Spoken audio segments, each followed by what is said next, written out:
ang plano ni Lucas para talunin si Arthur Lewain. At mukhang mas lalo pang uminit ang chapter na ito mga lods, lalo na't ipinakita kung gaano kahayop sa lakas ang bagong kalaban, na kahit si Lucas ay napaayaw sa lakas ng flame magic ng kalaban. Kaya huwag na nating patagalin pa, let's go! And please like and subscribe sa ating YouTube channel mga lods at mag-follow sa ating Facebook page. Salamat! Nagsimula ang chapter na ito kung saan matapos ng makipag-meet ni Arthur kay Director Goodsky, kaagad niyang tinugunan ang promise niya na magsha-shopping sila kasama ang kanyang pamilya together with Tabitha. Habang naglalakad sa daanan, pansin ni Alice ang pagkasabik ni Ellie. Ngunit parang nagtataka din siya dahil nakikita din niya ang kalungkutan sa mukha ni Arthur. Biglang hinila ni Ellie si Arthur papasok sa isang shop ng mga damit. Kaya pinapapili na nga dito ni Alice si Ellie ng mga magagandang damit at si Arthur naman ay patuloy pa rin ang mabugnutin niyang muka. Kaya gumawa na ng paraan itong si Ellie para aliwin ng kuya niya. Maya-maya pumasok na sila sa pinakapaboritong shop store ni Tabitha, kung saan dito siya laging bumibili ng damit. Kaya parang na-awkward nga dito si Alice at Arthur kasi kahit hindi pa nila nakita ang presyo, alam nilang sobrang mamahalin ang mga damit na to. Napaahem ang ating bida at nagtanong kay Tabitha kung mayroon bang store dito na nagbibenta ng training materials. Nasagot naman itong, ibig mo bang sabihin, mga elixirs? Mayroong sikat na store dito doon sa corner. Kung pupunta ka doon banda. Parang nag-aalala ang mukha ni Alice. Gusto sana niyang samahan si Arthur ngunit sinabi ng ating bida na aabangan na lamang niya ang mga ito mamaya. At huwag nang mag-alala sa kanya, mag-enjoy na lamang sa pagsha-shopping. Habang si Selvi ay napahingi ng tulong sa kanyang papa. Dahil ginawa na naman siyang parang stuffed toy ni Ellie. Kaya wika ng ating bida, huwag kang mag-alala Selvi, hindi masasayang ang sakripisyong ginawa mo. Habang naglalakad, may napansin si Arthur sa gilid na isang bulaklak na parang nagmimistulang puntod ng isang pusa na nilagyan ng bulaklak ng may-ari. Kaya naalala niya tuloy ang sobrang pait na sinapit ni Lancelea at ang bulaklak na inilagay niya sa puntod nito. Kaya napastop over muna si Arthur at napatitig sa maliit na puntod. Nagpatuloy sa paglalakad si Arthur at maya-maya napatigil siya sa corner nang nakita ang store at napaisip kung ito nga ba talaga ang tinutukoy ni Tabitha na store na nagbebenta ng potions and medicines. Dahil sa nakikita niya, parang nagbebenta ata ng poison ng store na to. Humakbang si Arthur para lapitan ng store, ngunit nagulat siya dahil may biglang lumitaw na matanda sa gilid na humihingi ng barya sa kanya. At makikita natin dito mga lads na umapaw kaagad ang mana ni Arthur sa moment nung humakbang siya papalapit sa store. Napaisip ang ating bida kung paano niya hindi napansin na may matanda palang nakaupo sa gilid. Nawika naman itong, parang nakakakita ka ata ng multo, iho. Gusto ko lang namang humingi ng kaunting barya. Kagad bumunot ang ating bida sa kanyang bulsa upang magbigay ng barya kahit papano, at napaisip kung paano kaya naging ganito ang buhay ng matandang to na mamalimos na lamang. Ngunit nang ibinigay ni Arthur ang barya, kaagad na pangiti ang matanda na nagpasalamat na ipinakita ang 1 silver coin. Kaya napasyet ang ating bida at kaagad bumunot ng ibang barya dahil masyadong malaking halaga ang 1 silver coin. Ngunit huli na ang lahat dahil bigla na lamang nawala ang matanda sa harapan niya, kung kaya't nagulat na lamang si Arthur na napatitig na kung papanong bigla na lamang nawala ang matandang yun kasabay ang 1 silver coin na may worth of 100 copper coin. Parang binagsakan ng mundo ang shoulder ni Arthur nang lumapit sa pintuan at napawatda na lamang siya nang nakitang umaapaw sa mana ang ring knocker ng pintuan. Kaya napaisip siya kung talaga bang laging sinusubukan ng mga customer dito na pumapasok dito sa loob. Hinawakan ni Arthur ang ring door at umapaw muna ang mana nito sa kanyang kamay bago nagbukas at umusok lang naman sa sobrang dumi kaya napaubo ang ating bida. Ngunit ang ikinagulat ni Arthur ay ang matandang kalbo na humihingi sa kanya ng barya ay siyang tindero pala ng store na pinasukan niya, na napawikang, anong may tutulong ko sa iyo bata? Kaagad tinuro ni Arthur ang matanda at gusto niyang kunin ng silver coin dahil sinabi daw nito na isa daw itong homeless. Ngunit pangiting sinabi ng matanda na hindi naman niya sinabing homeless siya. Sinabi lang niya na maawa ito sa isang matanda na katulad niya. Masyado talagang mga judgmental ang mga bata sa panahon ngayon. Nag-offer ang matanda na how about kumuha na lamang si Arthur ng kahit anong item for free. Then, quits na silang dalawa. Kaya napatanong ang ating bida na parang nagdadalawang isip kung may item ba dito na kasing halaga ng isang silver coin. Nasagot naman ng matanda, aba syempre naman, ang kailangan mo lang ay magandang mata para makita ito. Sekretong napasmile si Arthur habang naalala ang mga habilin ng kanyang mga magulang na kailangan niyang respetuhin ng mga matatanda. Habang naghahanap ng item, napatanong si Arthur kung gaano nakatagal ang shop na to. Hindi man lang nililinis, kaya paliwanag ng matanda na dapat malaman ni Arthur na sobrang mahal magbayad ng manual labor. Ngunit naisip niya, naayos pa rin naman ng shop kahit hindi niya ito lilinisin. Habang naghahanap si Arthur ng mga item sa corner, may napansin ang ating bida sa itaas. Isang itim na pusa na napatitig sa kanya at mayroon itong itim na glowing eyes na parang may kumikislap sa loob. Ngunit kaagad lang itong umalis na parang isang normal na pusa. Patuloy sa paghahanap si Arthur at mayroon siyang nakitang ring na parang isang dimension ring. Kaya na-curious ang ating bida dahil mukhang ito na atang nag-iisang parang kasing halaga ng isang silver coin. Ngunit bigla siya nitong inatake gamit ang magic kaya napa-what the heck ang ating bida. Kung kaya't sinabi ng matanda, ang galing mong umilag bata. Huwag kang magalala, tubig lang yon. Medyo nainis na ang ating bida dahil parang nababaliw na ata siya sa store na to. Ngunit wala pa rin siyang makitang item na kasing halaga ng perang nawala sa kanya. Kaya habang naghahanap sa ilalim, sumuko na talaga siya sa sobrang dumi kaya pinagpag na lamang ni Arthur ang kamay niya at napabuntong hininga. Biglang tumalon si Selby sa ulo ni Arthur at inis na napatanong, bakit mo ko iniwan papa? Nasagot naman ito na napakindat, buti nakasurvive ka doon Selby. Wika ni Arthur sa matanda na wala talaga siyang makita kahit isa man lang na kasing halaga ng 1 silver coin. Ngunit nagulat si Selby at Arthur dahil ang matanda ay napatulala nang nakita si Selby na parang nagkaroon siya ng shocking moment. Kaya kaagad itong nilapitan ni Arthur at tinanong kung ayos lang ba ang matandang to. Napaubo ang matanda at sinabi na ayos lang naman siya. Kaya muling sinabi ni Arthur na wala talaga siyang makita na gusto niya. At kung isosoli nito ang pera, uuwi kaagad siya. Kaya napaisip ang matanda na malakas talagang mag-asta ang batang to. Wika niya na wala ka talagang good eyesight sa kahit anong bagay. Mas mabuti bang ako na lamang maghahanap para sa'yo. Ibinato ng matanda ang item na nahanap niya na sobrang ikinagulat ni Arthur dahil isa itong maliit na bola na parang isang simpleng marble lang. Kaya tinanong niya, teka muna, ano to tanda? Ngunit kaagad itinulak si Arthur papalabas ng pintuan at sinabing huwag kang magalala. Kakailanganin mo yan, bumalik ka na lang ulit dito. Kaya nagulat at hindi makapaniwala si Arthur na ngayon ay nasa labas na siya ng tindahan.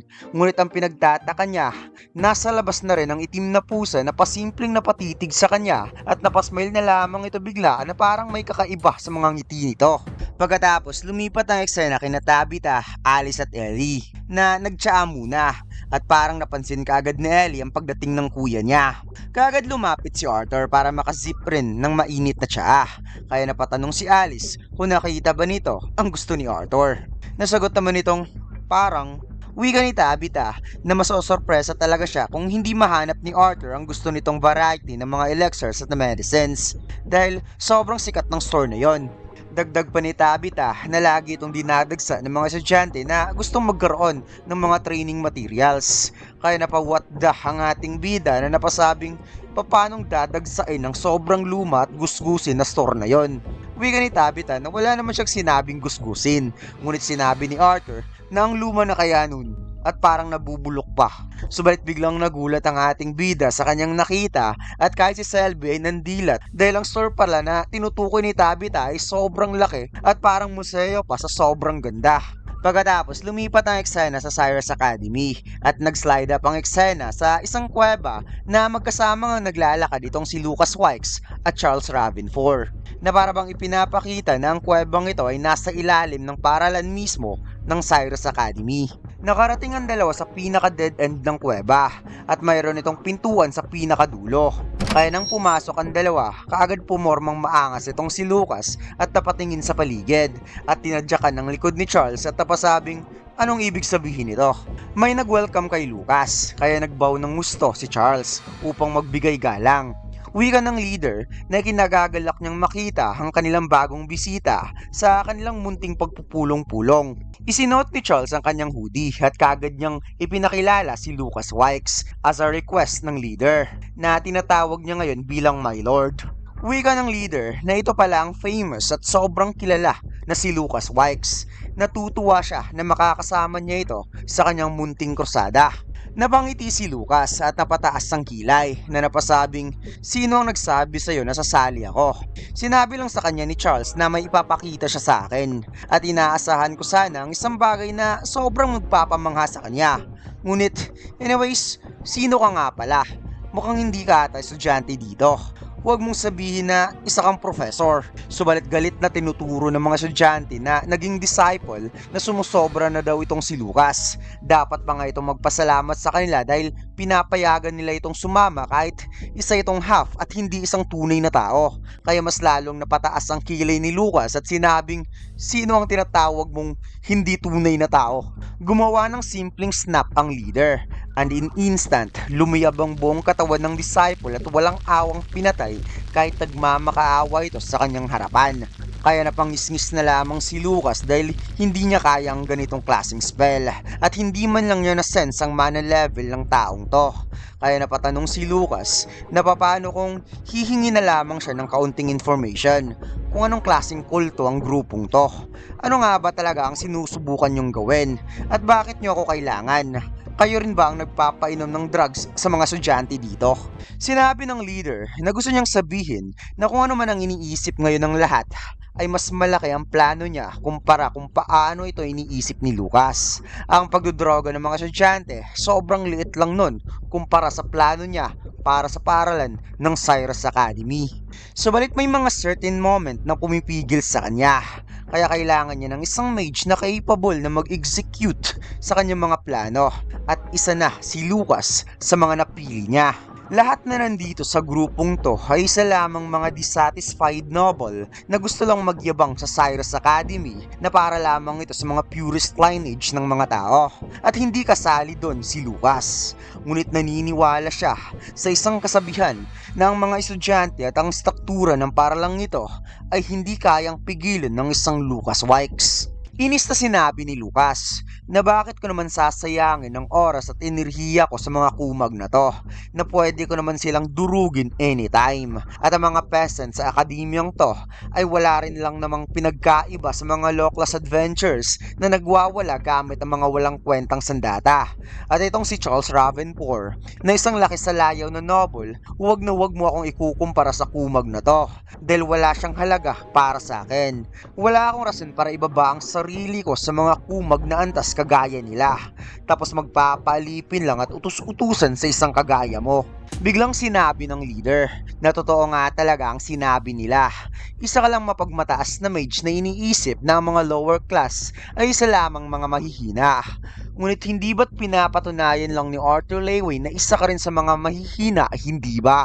Kaya umalab ang nag-aapaw na mana ni Lucas na napasabing, "Anong sinabi mo?" Dagdag pa ng leader na maybe isa kang ang prodigy, ngunit pinapalakas ka lang ng mga elixirs mula nung nagkaroon ka ng awakening. Subalit sa kabila ng lahat, wala ka pa ring laban kay Arthur Leyway. Napakamao si Lucas sa sobrang galit at sinabi pa ng leader na ang pinakamalungkot pa dito ay hindi ka man lang siniseryoso sa laban, hindi ba? Tama ako. Kaya napatitig sa sobrang inis si Lucas habang naaalala ang huling dungeon excursion kung saan nakita niyang gumamit lang naman si Arthur ng high level flame power para kalabanin ang napakalakas na boss. Napasigaw si Lucas na "Who the hell are you?"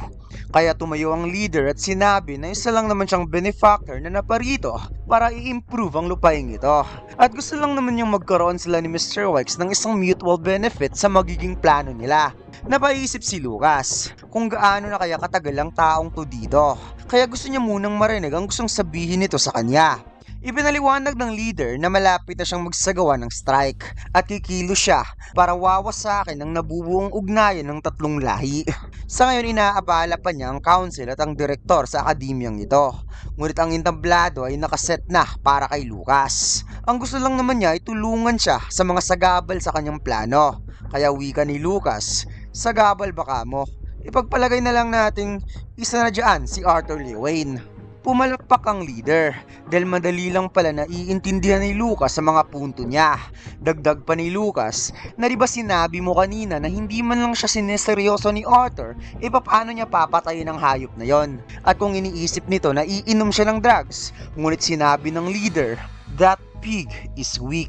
Kung malakas ka talaga, gaya ng iniisip mo ngayon, well, kaya mong makontrol ang kapangyarihang ibibigay ko sa iyo, Lucas. At maniwala man si Lucas o sa hindi, ang kapangyarihang ito ay nasa ibang level. Kaya napatanong si Lucas na mukhang mayroon ka ring plano para paglabanin kami ni Arthur gamit ang aming full strength, hindi ba? Kung kaya't napatugon ng leader, actually, sobrang simple lang talaga ang bagay na yan. Si Arthur ay isa lamang tao na nagbibigay ng importance sa kanyang pamilya at kaibigan. But there is one person in particular. Kaya dito na napangiti si Lucas na napasabing, alam ko na, si Tesha Eralet. Napasigaw ang leader na tama ka, si Tesha Eralet. Ang elf na isang student council president. Sa tingin nyo ba, tama ba ito? Kaya sumigaw ang lahat ng disciple na napasabing never again at hindi ito magiging tama. Kung saan sinabi ng leader na ngayon, naisip ba ni Lucas na kahit isang patak lang ng dugo galing sa isang prinsesa ng mga elves ay magkakandarapan na maghahabol si Arthur Lewain kay Lucas Wikes. Kaya napangiti nga itong si Lucas sa sobrang excited sa pwedeng mangyari kay Tesha na napasabing patak ng dugo baka mo. Bakit nga ba hindi? Pagkatapos lumipat ang eksena kay Elijah na nililinis niya ang kanyang salamin at ang mga mata niya ay nagkakaaibag na. Maybe wala siyang tulog dahil sa recent na sumisingkin sa kanyang utak ang mga alaala na hindi niya naiintindihan. May kumatok sa pintuan at sa pagbukas niya, nakita niya si Arthur na nakangiti dahil nawala daw ang susi niya.